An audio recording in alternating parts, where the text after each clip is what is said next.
This is Kinda Murdery Season 1, Ghost Towns of the Mojave Desert, presented by Criminal Content.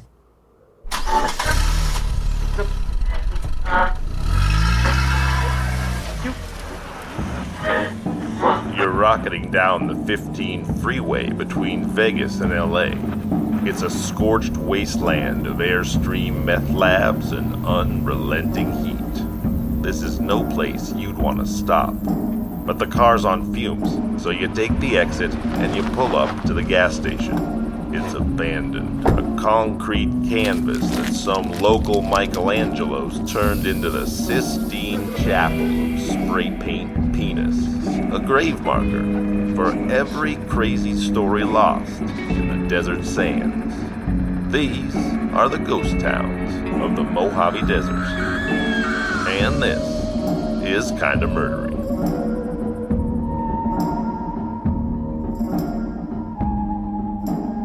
Hey everybody, and welcome to Kinda Murdery Season 1, Ghost Towns of the Mojave Desert. I'm your host, Zevon Odelberg. Thanks for deciding to be here. Today we're going to be stopping in the town of Yermo, California. Yermo is a Spanish word meaning desert or wasteland. Its history dates back to 1881 with the founding of the Calico mining town, home to America's richest silver strike. But by 1905, the silver had dried up and Calico became what it is today. A ghost town. Gather tail out here, pronto, get this through your head. Couldn't stomach that rat they call Yermo Red. Couldn't stomach that rat they call Yermo Red. Modern Yermo was founded in 1910 by 178 brave souls. Its heyday was in the 40s and 50s when this location, approximately 130 miles east of LA, halfway to Vegas, made it a necessary way station for anyone traveling to or from Sin City along US Route 91. But in 1968, the new I-15 bypassed Wasteland, California, and Yermo's lifeblood began to drain into the sand. Today, Yermo is home to roughly 1,700 souls, a Starbucks, the original Del Taco, and a 110-year history of being kinda murdery, pretty darn murdery, and most definitely, unquestionably, super-duper murdery. I'm here with on-air producer Adam Volrich. Say hi to the people, Adam. I'm the Sancho Panza to your Don Quixote. Pretty much all of the sayings that we contribute to the Western canon came from that book. Also with me, Sean Christensen from Criminal Content. Hey, Sean. Hey, buddy. How you doing? I'm also joined by a very special guest, star of You Might Be the Killer and Cabin in the Woods, actor, director, multi-hyphenate, and one of my closest and oldest friends, Fran Kranz. Hey, Fran. Hey, how are you, man? I'm good. Thanks for being here. Thanks for having me. You know, this podcast is about kinda murdery stuff. Let me explain that. Yeah. What we've done this season is we have combed through the Mojave Desert and we have uncovered the creepiest, strangest, weirdest, most fun, interesting, sometimes frightening, hopefully hilarious towns that line the highway. These places that might feel like you ought to drive by them like you'd fly through a flyover state. But really, we're going to show you why we picked these towns. I was just thinking, like, flyover state is kind of a euphemism for some of these areas. Exactly. I mean, this is like carcass out there, some of this stuff. Exactly right. You know, later in the episode, we're going to talk about your producing, screenwriting, and directorial debut. This incredible film, Mass. Candidly, I've seen it. It's a beautiful, beautiful piece of work. Thanks, man. And it premieres this Saturday, January 30th, at the Sundance Film Festival, and then plays again on February 1st. And Entertainment Weekly chose it as their #1 film of this year's Sundance. Wow. So That's nuts. Congratulations on that, man. Thanks, dude. But you know, I just got to ask you, because I'm a greedy guy. What else have you been up to this year? Oh, man. The same as everyone. I'm sitting around. I'm excited to get back to work, and now it's all sort of percolating. So I was out in Boston shooting a pilot for HBO Max, and we were shut down the Friday before the first Monday of work. We were all sitting down for a table read and got the call that we had to go home. So that Sunday was the official beginning of quarantine. So I've been waiting to get back to that. Hey, can you tell us anything about the pilot, or is it all secret? It's about Julia Child. I play Russ Marash. I play the producer. She started like public television in Boston, and I play her original producer who like went on to sort of to do all of her shows, The French Chef and all that. So, So it's a cool role. HBO Max. Sarah Lancashire. Did you guys see Happy Valley? She was the lead of that show, Happy Valley, awesome. which is fantastic. Wow, cool. Tom Hollander is great. He's in it. Isabella Rossellini is in it. It's a cool cast. The Italian Helen Mirren, still beautiful. Yeah. But yeah, no, it's exciting. I'm hoping to get back to it soon. That sounds great. I look forward to seeing it. Yeah.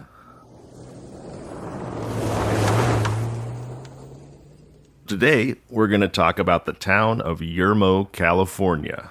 Taking a quick look at the itinerary here, it appears Yermo has plenty of attractions for murder tourists like us. We've got the Mrs. Leonora Hunt Love and Murder Triangle, the Ballad of Yermo Red, the Sunshine Travel Shop Killer. Then we're going to dive right into a series of killings that captivated the state of California. Is that 3 murders in Yermo already we're talking about? Yeah, those are 3 well, I'm just trying to headline. Okay, just great. Kind of trying to tease the audience with some evocative names. Gotcha. Did it work?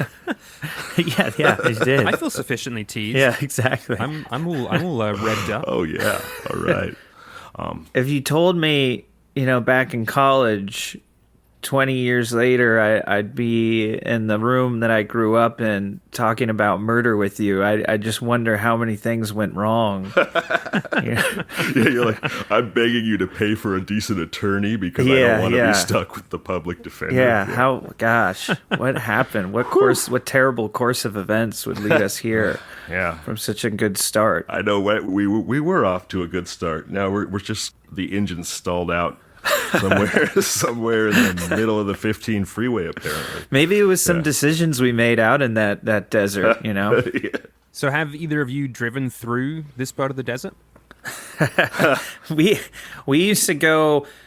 We did it twice, right? Or 2 round trips, I should say, to college and back. I think, and we might have gone some other. Obviously, I drove up to visit you in Northern California quite a bit and down. And I also worked out in Tahoe, Lake Tahoe, sort of, obviously California-Nevada border. And I can't quite remember exactly which trip was which, but we definitely spent quite a bit of time out there, especially on our way to and from college. Absolutely. We took, I believe, the 81st was one of our first trips. Yeah. And then we decided it was always a little more interesting to get a little further south. And by doing so, Nevada was that state we'd kind of come over from where you were up near Humboldt County, go through Reno, and sort of begin our descent, so to speak. Through Nevada and all that area. It really is true. As we looked at these ghost towns of the Mojave Desert, what we found is that without fail, they all outstripped the national per capita murder rate by a lot. And the town we're going to talk about has 5 times the national murder rate. Whoa. Yeah. Okay, so Yermo. Can you just tell me exactly where we're talking about here? We're California. We're California. Barstow? We're near Barstow? Yep. We are in fact near Barstow. Okay. We wanted to just kind of dive right into the middle of the Mojave nowhere, and that is Yermo. Yermo is 120 miles from LA. It's 140 miles from Vegas. I mean, when you're in Yermo, it's you're marooned in the desert. How are the schools? But if you could stay alive long enough to reproduce, you might care about that. Jeez. Yermo's We're not welcome in Yermo after this. No. Well, I don't know why we would want to be, but we might need gas sometime. Do you think the Rat Pack ever sang about Yermo? I don't know if the Rat Pack ever sang about Yermo, but In 1954, CBS Studio One, which was their crime drama anthology. So it was a bit like the Ryan Murphy Show, American Horror Story, or a not serialized Law and Order. Yeah. They had a reoccurring weekly television drama in the relatively early days of TV called Studio One. And they did a show called The Ballad of Yermo Red. Cool. Yermo Red is a sadistic, by the way, this was taken directly from actual copy, so don't judge me for the words I necessarily use. Yermo Red. I like that Red, disclaimer. We should have said that from the start of this. Someone else scripted all of this. Yeah. We have no choice but to say these words. Yeah. Don't hold us accountable.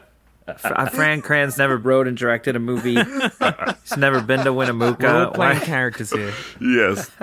So anyway, your Ballad of Yermo Red. Yermo Red is a sadistic railroad cop who delights in beating up hobos until he finally kills one.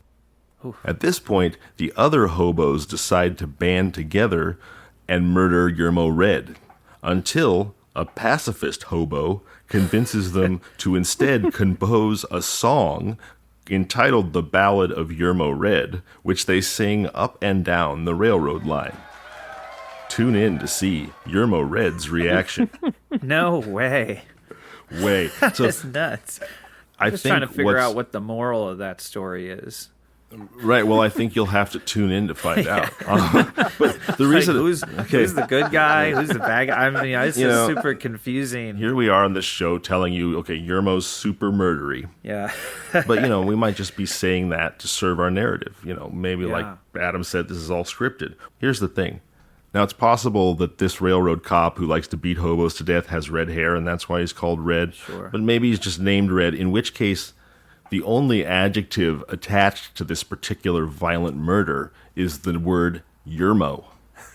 Yeah, right. Like, if you were Yermo Adam, I wouldn't leave you alone in my house with the kitchen knives, which tells me that the idea that Yermo was this murder vortex, a place that people were drawn to kill or to be killed, had actually filtered into the popular zeitgeist enough to make it onto CBS television. The same way people go to Sedona to worship rocks and commune with fourth dimensional beings made of light, that's Sedona. Yermo, they're drawn there to be killed or to do some killing. That's what you go there for. Is Yermo now on the highway though, or no? This is off. It's now off the highway. It is now. In its heyday, it was right on the highway. It was that necessary stop. And even though the population was never big, the heyday can be described as there was a time when the resources that Yermo had to offer far outstripped Yermo's own population base. They had something like 4 hotels and 24 gas stations, and every gas station had a mechanic. They had restaurants. They had stores. And the reason was that they had people of all backgrounds and levels of wealth that had to stop there. Yeah. So the 15 was built and passed it, though.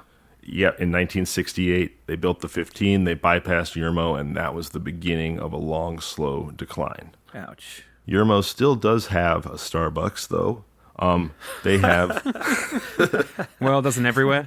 Yeah. They have a place called Eddie World. And Eddie World advertises itself as a place to go get salmon, sushi, and California's largest collection of candy. One of these things is not like the other. Even that is kind of murdery. I feel like I'm being lured there. Yes. Yeah, yes. Would you like some salmon? No. And also some candy? Right, like a witch, like Hansel and Gretel. Like a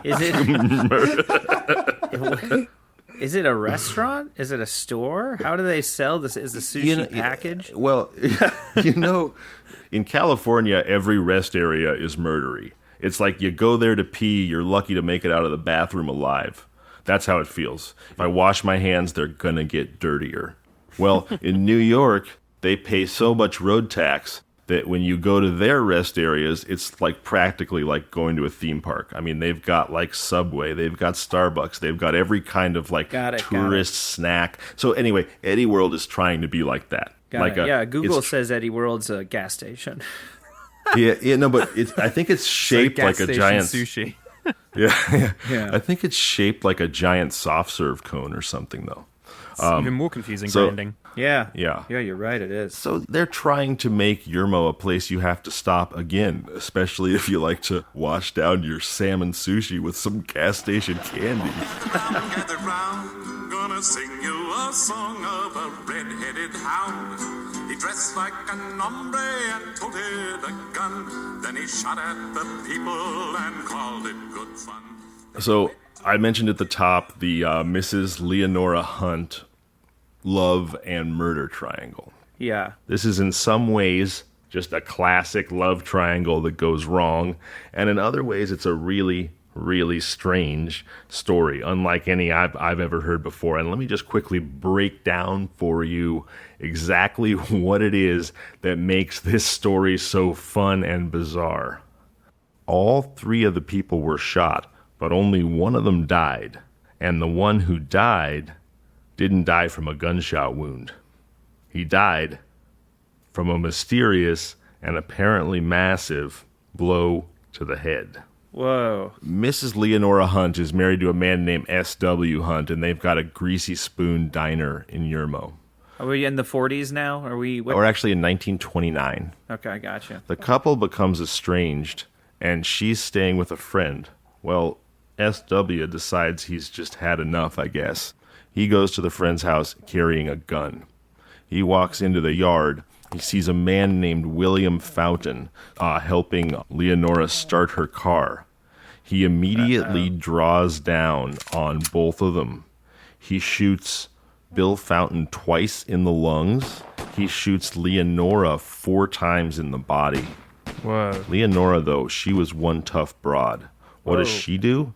She goes back into her friend's house, gets a gun, comes back outside, and shoots her husband twice in the brain. Whoa. Wow. And it's... Whoa, that's intense. Now, wait a minute. What is SW doing this whole time that Leonora just walks away from being shot for? I assume he's out of bullets? Yeah.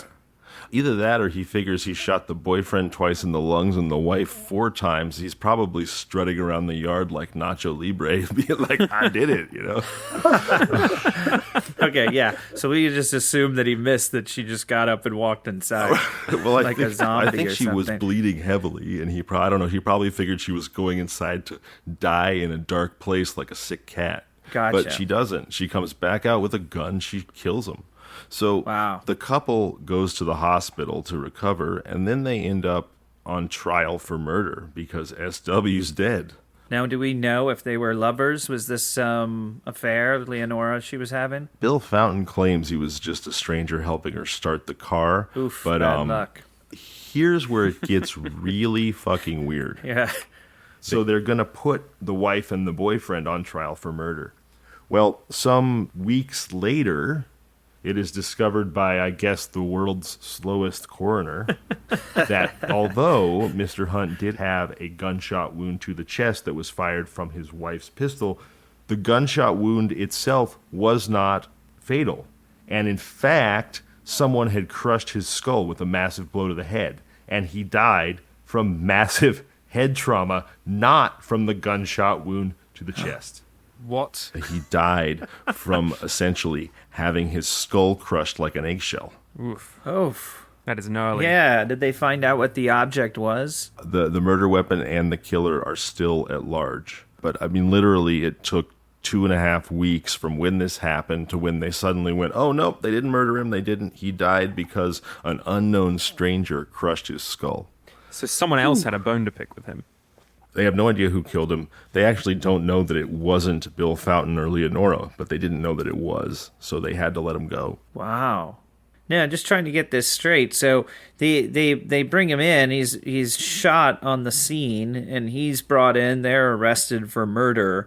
And then they finally come to the conclusion later on that one of these holes is not, in fact, a bullet hole, and that the time of death would have been caused by the blunt force trauma that That's right. these two, Leonora, whatever, and Fountain, they just don't cop to. Basically, they're like, we didn't do that. Yeah, exactly. We did shoot him, but we didn't We hit shot him. him, yeah. Yeah.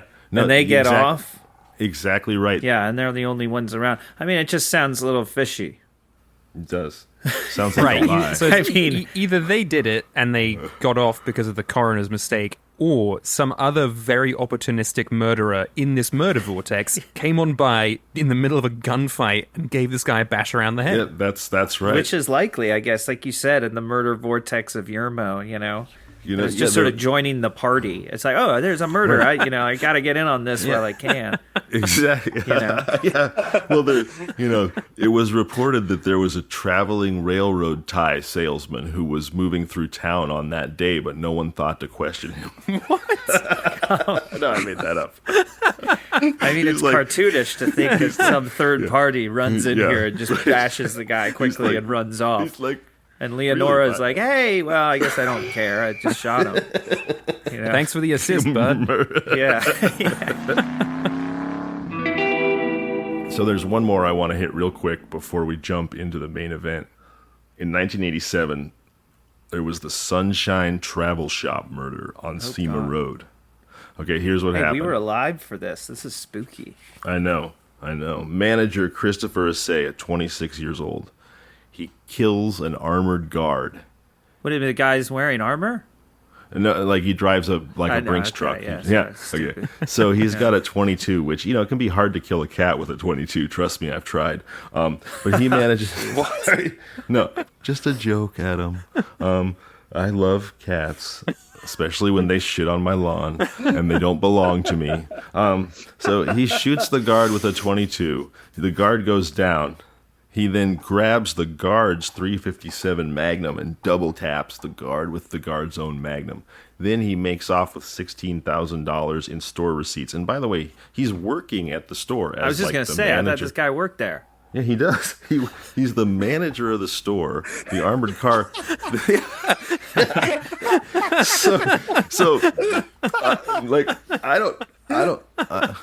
This reminds me of like a football player getting disoriented and running the wrong direction for a touchdown. So, oh my God! I don't think they sold $16,000 worth of postcards and sunscreen at the Sunshine Travel Shop. Right. I think the armored car guy was making his rounds, collecting all the money from all the stores. So 26-year-old Christopher Assay goes, well, this looks like a plum opportunity. So he kills the guy, he steals the money, and then he uses that money to buy a hang glider, a new set of white wall tires, and some stereo equipment. No. That's real. That's real. Wow. You guys, is this not the most 80s murder you've ever heard? Yes. That's a great call. Wait, a hang glider, stereo equipment, and what else? And a new set of white wall tires. It's as though he just finished binge watching like Rad, Thrashin', and BMX Bandits. And he was like, oh man, I'm never going to be able to afford a hang glider. Wait a minute. So did he escape via hand glider? What happened to him? Yeah. Somehow I didn't think that was relevant. Like I got to the word hang glider and I was like, okay, I've seen enough. I've got enough for the show here. I mean, are you not picturing some strange vehicle right now? Taking off down the highway? A hang glider with white wall tires and a big stereo. And a stereo? With just a bumping bass. But the stereo is the seat. I see him sitting on the stereo between the tires holding a hang glider. He's playing Ride the Lightning and just soaring through the fucking air. Right.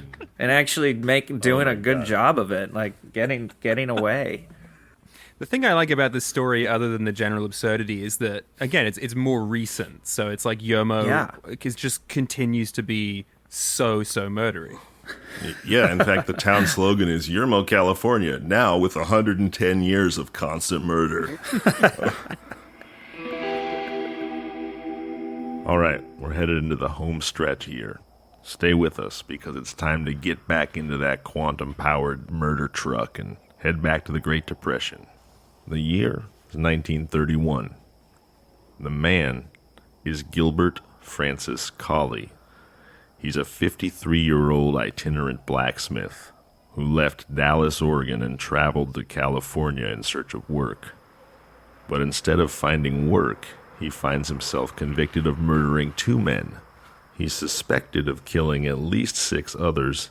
He claims to have murdered 11 or 12, and he is visited at the Yermo jail by every frustrated law enforcement officer in the state of California as they show up to pin every unsolved murder they have on Gilbert Francis Cawley. Cawley dominates every newspaper in California, from the smallest Chino Champion to the biggest Los Angeles Times between 1931 and 1932. And yet, Gilbert Francis Cawley was a man whose story had disappeared in the desert sands. Well, hang on tight, because it's time to change that. Hey, Fran, you want to read this article from the San Bernardino County Sun? Yes. Defiantly cursing his prosecutors in large letters written in blood on the wall facing the door of his cell, the accused murderer had flaunted what he hoped to be his final taunt in the obscene message that met the gaze of jailer Joseph H. Berry and Fred Foch, who occupied a cell near Cawley when these two discovered the prisoner lying on his cot in a pool of blood.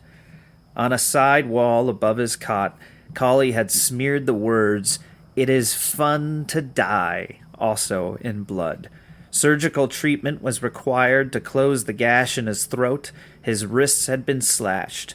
Investigation disclosed that Cawley had injured himself with a tin label no larger than a dime that was attached as a trademark to a plug of chewing tobacco he had been permitted to have in his cell. By noon, the blacksmith had recovered sufficiently to be taken to Yermo for arraignment and a preliminary hearing. That is some fucked up shit. I mean, I'm still, just going over this and kind of horror. Yeah, trying to unpack it. Yeah, I can't. Yeah. That is such a disturbing little image. I can't even imagine that kind of carnage. I'm so pain averse. I can barely handle my own annual physical where they want to take the one pinprick of blood. And this dude is just let me find a dime-sized piece of metal to slash open every vein in my body so I can taunt someone. Now, if he did this to himself, what did he do to the other person? What blew me away about that is just how tough this motherfucker is. He cut his own throat and his own wrists and bled almost to death, and 12 hours later was sufficiently recovered to go to court. Yeah. 12 hours, that's all it takes. Yeah. I can stub my toe, and 12 hours later I'm not even sufficiently recovered enough to sit down. Yeah, it's unclear if they treated him either. They just sort of stopped bleeding or something, Just pee on it. Urine is sterile. Typical Yermo behavior, huh? Yeah. But take us back, Zevon. Who is this man? Where'd he come from? He was kind of a local. He was from the San Bernardino County, sort of Olinda area. The other two main characters in this story are his murder victims, a man named Dale Slater, who was from Dallas, Oregon, and a man named George Walker out of Santa Rosa. They were both in their 20s, and they both owned automobiles. Why have I never heard of this guy before? I know, right? Because when you hear that passage Fran just read, you're like, that's basically Heath Ledger's Joker. I mean, what it is inconsistent branding, and I'll break that down for you a little bit. What was Jeffrey Dahmer? Jeffrey Dahmer was actually kind of a nice guy. The Milwaukee cannibal, he just wanted to make friends, zombie friends, by pouring acid into the brains of victims. He was lonely. You had Ted Bundy, who was basically this charming Casanova, luring women back to his house and murdering them. Charlie Manson was essentially evil Jesus. All of these guys had one MO, one thing they did, and they stuck to that. Cawley, on the other hand, he was all over the place. So today, you need to have a consistent brand, a singular thing that defines you as a one-genre killer. You need a marketing department. Cawley needed a publicist. He needed some kind of media consultant. Listen to this. These are all nicknames that were given to Gilbert Francis Cawley. They called him the Murder Farm Killer. They called him the Torch Fiend. They called him Gorilla Man. They suspected him of being the Torso Slayer. So people are trying to help him out. Everyone was rooting for this guy. Right. To get him into several attempts to get him set up there. Yeah, he was his own worst enemy. Like, Collie could have been huge. Right, he could have been. He was. They kept being like, "How about this one?" And he'd be like, "Nah, I don't think." Oh. One of my personal favorites. They called him the Autoist Bluebeard. I love that. You got to tell me what that one means. Yeah, I was gonna say. In slightly less flowery language, they just called him a car pirate. That is so rad. That's so cool. Yeah. The car pirate needs to hang out with the hand glider guy. Yeah, yeah. So, because he was murdering young men and stealing their cars, and that's what he did, they decided to call him the car pirate. And I mean, that really was his brand, but Autoist Bluebeard is kind of a mouthful, and it didn't catch on like it should have. I think you have a picture of Collie there. Yeah. And when you look at him, he's got, I mean, I know it's a black and white picture, but you can kind of tell he's got like a florid kind of drunkard's face, like all burst capillaries in the cheeks. Mm-hmm. He's wearing like a dingy flop hat. Yeah. You see that? And then it looks like something's up with his left eye as well. Yeah, like maybe he's blind in his left eye. That'd be my guess. I mean, I don't have his yearly physical in front of me, but he also has like these giant sort of trophy cauliflower ears. I mean, I swear I'm not making this up. Adam, you've seen this picture. I haven't. He looks like a cartoon of a henchman. You know, yes, like totally. It's like if you wrote a description of this guy down for me and you're like, oh, and by the way, he's the villain, I'd say, no, you can't do that. It's too obvious. Like, that's what he looks like. Yeah. Yes. Yeah. He's described both as diminutive and prodigiously strong. That's kind of how you described Fran earlier, actually. It is. Yeah. It is. It's true. Yeah. So I picture sort of this David Lynch, like, murdery dwarf, basically. You know, he kills these two young men for their money and their cars. You know, is it okay to say I'm looking at a photo of these guys? I mean, I know. Yes. Yes. I mean, I just thought it was funny. You said Dale Slater and George Walker, the victims, are in their 20s. They look like they're in their 50s. I mean, there's no way to tell the difference in age in these guys. So Dale Slater was literally murdered at age 20. You're right, though. My daughter saw this picture and described Dale Slater as looking like an animated person from the Polar Express, which is extremely accurate. It's an amazing call, yeah. Yeah. So one thing about Collie is that he's a fucking dumbass. Don't tell him that, though. No, it's bad for your health. Yeah. And what I mean by that is he goes out of his way to behave incriminating ways. The guy would probably have never gotten caught, but he just couldn't seem to resist incriminating himself, right? He kills two guys. He's under no suspicion at all, except that in each case, he sends each of their mothers a letter. Mothers who were not suspicious or worried about their sons in any way receive a letter that says, hey, so, I was hanging out with your kid. No way. I'm not hanging out with him anymore. Don't know what happened to him. Last time I saw him, he was drunk. Okay, bye. And so in each case, it's these letters he sends to the mothers that raise their suspicions and cause them to look into their son's whereabouts and send the cops to Gilbert Francis Collie, who the families are only aware of because he chose to send the letters to the mothers. How were they led to Collie? He forged the pink slip for the car that he stole from Slater and then drove over the Arizona-California state line and had his license and pink slip checked at the fruit quarantine station. So when Mama Slater starts looking into this, she sends her son-in-law, who goes to the cops, and when the cops just do a cursory glance at everything, they discover, oh, well, we don't know what happened to Slater, and we don't know that he's dead, but we do see that a couple months ago, his car registration changed hands, and then the car drove across the state line. So we should probably talk to this guy the car's now registered to. Yeah, and it's in Collie's name, I take it. Yeah. So he gets called in to be questioned about Dale Slater, and during that time, he proactively admits to murdering George Walker, who no one even knows he's dead yet. Nobody knew that either of those guys were dead, and yet Collie comes in right. and just immediately goes, yeah, I did. I killed Slater, and I killed George Walker because I wanted their money and I wanted their cars. And he's just kind of a stickler for the rules, I guess. And I got to put my name on their registration. I mean, it's my car now. I got it. Yeah. Oh my God. And then I got to go drive across some state lines to make sure that the updated registration gets input into police databases. Logged into the database. Yeah. Which I didn't know existed in 1931, but hey. It's just a little journal. Yeah. So there's, again, and this is the wildly inconsistent brand, there's a couple stories of the George Walker murder that Gilbert Colley tells. The first one is my favorite. And in that one, he says that they were driving out to the desert to look for work, and also because George Walker had a plan to smuggle Chinese people over the Mexican border. That sounds like the most absurd lie I've ever heard. So he gets out to the desert with Walker. They decide to camp, and then they share what he describes as a wine tonic, which I like to think of as possibly some variant of laudlum. Wine and tonic water. I mean, I don't think we have to overthink it. Jesus. Yeah. Okay. Yeah. What do you mean, a wine tonic? My mom drinks those all the time. Oh, yeah. Little Carlo Rossi and Schweppes. Yeah. He then goes to sleep. This is him telling the story. He's awakened by a floating head that's basically pestering him like some giant disembodied mosquito while he sleeps. So he has visions, this guy.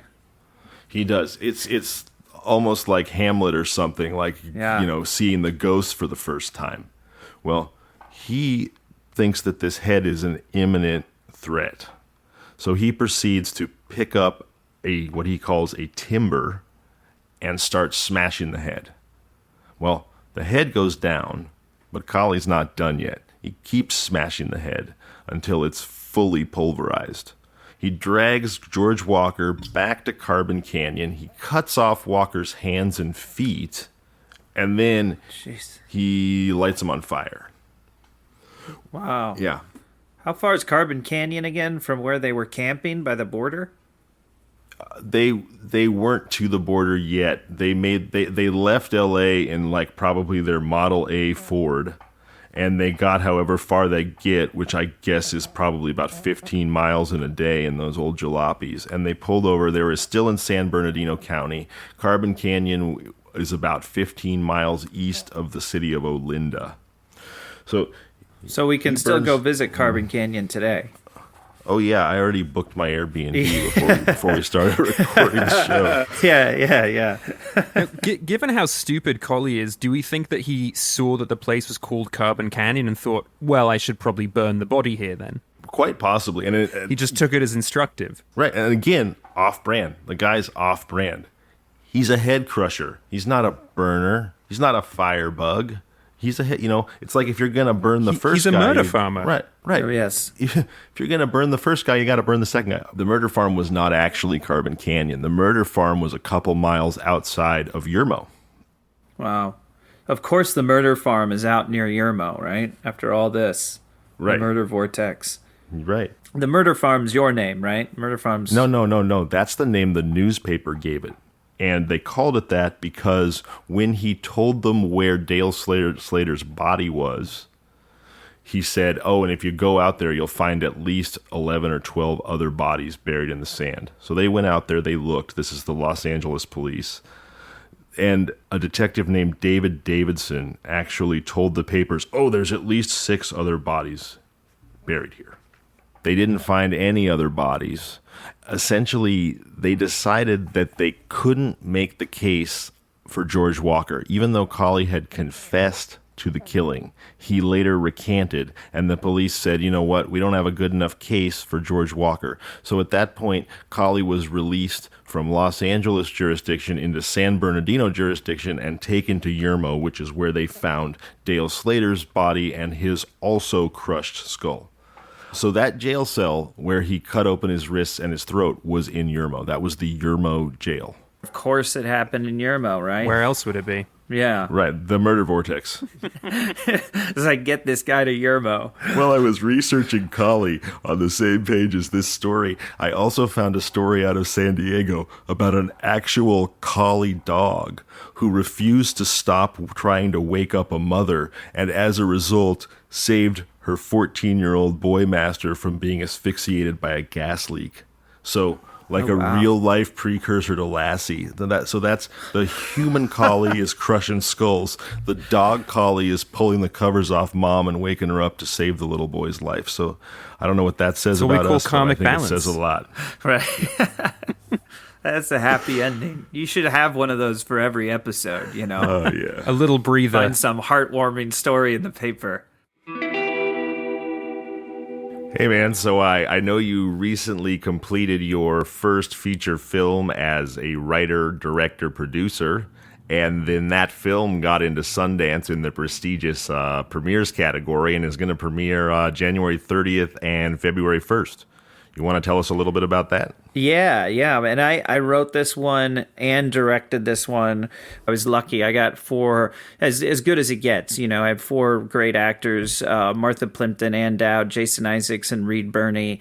I don't know where it all came from. I mean, it's about the parents, two sets of parents involved in a school shooting meeting years later after the event. So there's the parents of the shooter, parents of one of his victims, and they meet years later, you know, to talk about stuff. But yeah, no, I don't know where it all came. I went down kind of a rabbit hole after the Parkland shooting, and but also especially South Africa, Truth and Reconciliation Commissions, about meetings where people kind of come together and try and reconcile with these huge differences between them. As you know, that's an understatement. So it was kind of that was sort of the frame and kind of context in which I started writing the script about these two sets of people meeting. Fran, thanks so much for coming on. You know, you've been a wonderful friend and support to me for all the years with all the shit I've ever done or tried to do, and you know, you continue to be that, and I'm just very grateful to have a talented and fun friend like you. And thanks, Adam. Thank you Adam, guys. I'd love to amazing. come back. This is such a great way to start your day, listening to stories about people like Collie. It's fantastic. Like, I'm just gonna take a shower and watch Full House just to get over this.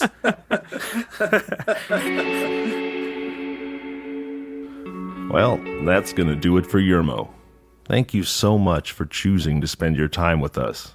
For producer Adam Bullrich and our very special guest Fran Kranz, I'm Zevon Odelberg, and this was Kinda Murdery.